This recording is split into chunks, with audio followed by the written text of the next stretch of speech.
Shadow Secretary of State, Preet Kaur Gill.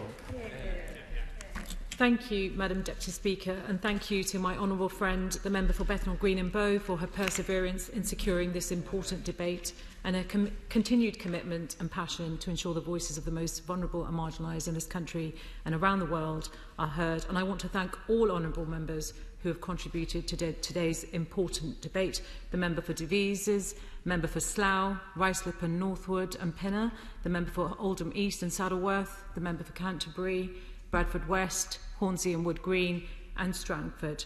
They all made some excellent speeches, not just highlighting the plight of refugees, but also of their vital contribution, not just here in the UK, but across the world. Madam Deputy Speaker, what this debate and the numerous ones in recent weeks, whether it was on Rohingya, Syria, or the equitable access to COVID-19 related tools, shows is the depth of feeling and support for development from across this House. And I'm proud to be standing here responding as the Shadow Secretary of State for International Development. The importance of the International Development Committee in ensuring these topics continue to be highlighted cannot be understated. So does the Minister agree with me and with members from across this House that a distinct select committee focused on the government's development work and use of UK official development assistance is vital to ensure these important issues are raised, and the constructive scrutiny that actually all governments should welcome and encourage remains in place? Madam Deputy Speaker, in the last decade, at least 100 million people have been forced to flee their homes due to insecurity either outside or within their country's borders. They have fled conflict, famine, environmental disasters and persecution. 18 million people remain displaced in 2019, nearly double the number in 2010. That is more than 1% of the world's population. And despite the scare stories that this government and its allies have been known to tell, the overwhelming majority of those people forced to flee their homes and countries are hosted by poorer countries. And I know members also raised this. Almost 3/4 of all refugees remain in a country neighbouring their own. And the reality of why people flee their homes is heartbreaking, and we should never allow the statistics to let us forget the stories behind each number. In 2018, I met a young boy in northern Uganda in a child-friendly space providing children with psychosocial welfare and emotional well-being support.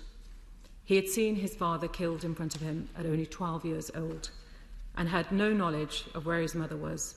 He took his 4 younger siblings and fled from South Sudan to safety in Uganda, making that journey on foot. Madam Deputy Speaker, people do not choose to flee their homes unless there is no alternative for them. And as the poet Warsan Shire put it in her moving poem Home, she says, "No one leaves home unless home is the mouth of a shark. You only run for the border when you see the whole city running as well." And the story of the boy from South Sudan is just one of a myriad of devastating situations which force people to flee their homes. Madam Deputy Speaker, over the coming decades, we are likely to see a huge increase in climate refugees. The UN has estimated that there will be 200 million people fleeing environmental disasters by 2050. And these disasters include the cyclones that we've all seen, but they also include droughts, floods, land degradation, rising sea levels, ocean acidification, which directly and indirectly impact lives and livelihoods. Despite this, over the past decade, the UK government has directed billions of pounds of public money into fossil fuel projects around the world through UK export finance and the aid budget, including CDC investments. At the UK Africa Investment Summit last year, 90% of the £2 billion invested in energy deals went on fossil fuel projects, and his government is funding fossil fuel projects in Mozambique using more than $1 billion of public funds.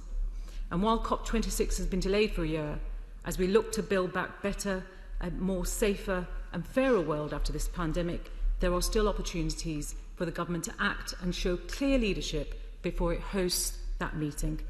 So will the Minister today commit to ending support for fossil fuel projects overseas, both from the aid budget, including the CDC investments, and UK export finance as a matter of urgency?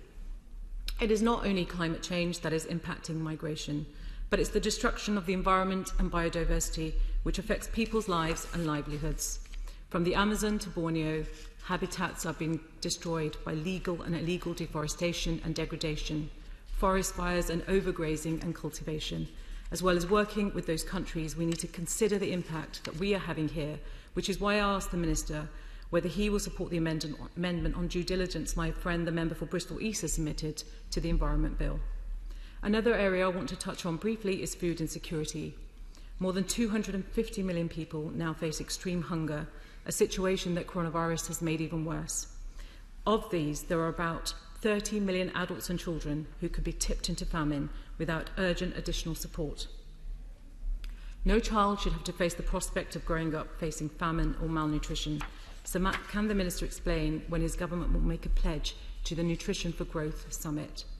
These are just a few of the drivers of why people flee their homes. And we have heard a number of others here today. And when people have fled, we have got to take steps to see what efforts exist to support them, especially in the interim, before they can return safely to their homes. And that support includes both immediate humanitarian assistance as well as measures to ensure they're able to live full and prosperous lives through the provision of education, healthcare and job opportunities, so we are not faced with a lost generation of children in many refugee camps. Of course, in order to do this, we need to be able to get access to those people living in camps or those that are internally displaced. And during the global coronavirus crisis, the situation for people who have already lost so much has gotten even worse. Many live in camps where even basic amenities like soap, clean water and basic medical supplies are often in short supply. So can the Minister explain what recent steps his government have taken to support refugees to have access to basic sanitation? In Syria, we have seen failure after failure to open up or even retain existing border access. Can the Minister explain what the UK government strategy is for dealing with the veto by Russia and China at the Security Council in this instance? Madam Deputy Speaker, the UK has a long, proud history of standing with refugees. We helped people fleeing Slobodan Milosevic's genocide in the 1990s, and we helped 10,000 children flee the Nazis before World War II with the Kindertransport to build new lives in our country. And despite the government retreating from that proud history, today communities right across Britain have shown that their commitment continues to run deeply by helping refugees from countries such as Syria. And I am lucky to have met with a number who have started new lives in Birmingham, including one, her name is Noor, who came to Parliament last year to listen to a debate I secured on ESOL. Refugees don't want to leave their homes. Their stories are tragic. Leaving behind their homes and livelihoods, embarking on a journey of uncertainty. That's why the work we do here and with the multilateral institutions is something that we should all be immensely proud of. It is something that should motivate us to support those who are seeking refuge and a safe place to call home. And with the strategic direction, the size and shape of his department still to be determined, will the Minister recommit his government to supporting those who seek safety and sanctuary in another place or country? And can he tell the House what the overall ODA spend towards supporting refugee communities was in 2019 and the projected spend in 2020 and 2021? Finally, Madam Deputy Speaker, as we have seen during the pandemic, when given the opportunity, refugees have made an enormous contribution in the effort to tackle the coronavirus crisis, including in our NHS, in its hour of need.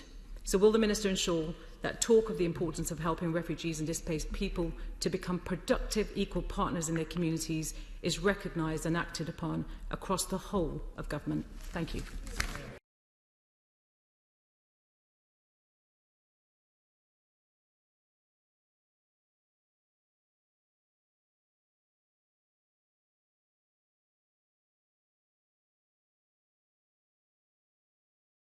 In the world.